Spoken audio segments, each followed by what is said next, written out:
Okay, so why is Industry 4.0 not going to work? Or why could it fail? I'm going to tell you it's nothing to do with technology. Let's take it to the whiteboard. Right, so this is manufacturing as I understand it, right? You get raw materials, you get parts and equipment, you use those parts and equipment and raw materials to plan to make something. You make it, you transport it, you distribute it, you sell it, and somebody consumes it, right? So a good classic linear supply chain.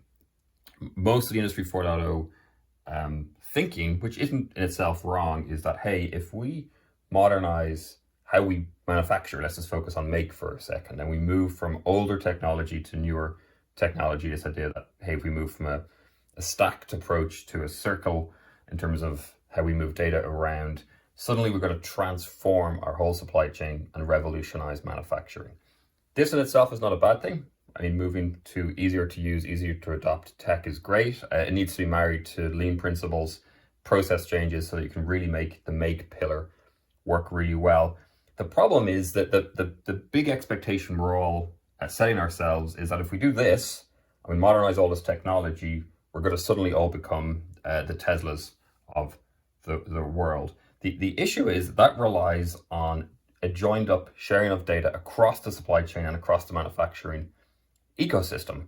Again, the technology helps break down some of these silos, but I've been breaking down data silos for 20 years. I'll tell you, protocols help, better networks help. It's people that break down these silos. And the big issue with Industry 4.0, why Industry 4.0 is potentially going to fail, is that there is a value firewall at both ends of every manufacturing supply chain, except the more transformed ones like a Tesla, where the exchange of data between the people that give you raw materials, the people that give you parts and equipment, and your manufacturing plant does not exist and is extremely hard to move. Sesame described this as data impedance, which I love. I call it the value firewall. But there is very few incentives for manufacturers to share data back up the supply chain. The same with consumers, right? Not to mention this consumption model is broken anyway, but that's for a different topic or a different day. There's a huge value firewall here. Just think about Facebook. Just think about the billions of dollars of an industry that came up over the last 10 years to, or even less than that, to convince consumers to share data. Consumers do not naturally share data. Again, using Tesla as an example, yes, if you provide value to the consumer, i.e.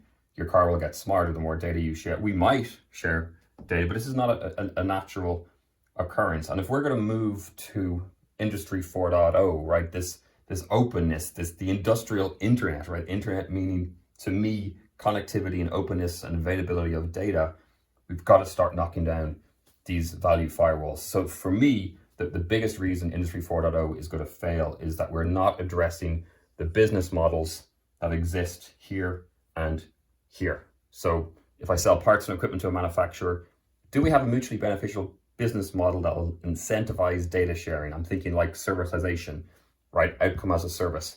Likewise, on the other end of the supply chain, as I get parts or consumables, products into the hands of my customer, is that a one-time transaction, or are they going to actually give me data back in exchange for value on an ongoing relationship basis?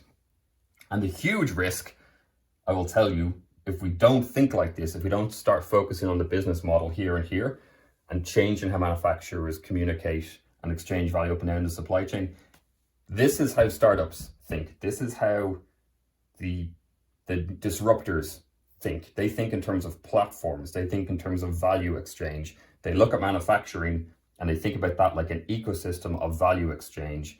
And if no matter what you've done, if you've got the most automated, smartest supply chain, if you've got the best manufacturing plants in the world, if someone looks at your complete value chain and sees a way to disrupt that using an ecosystem approach or a platform approach, they will beat you every single time.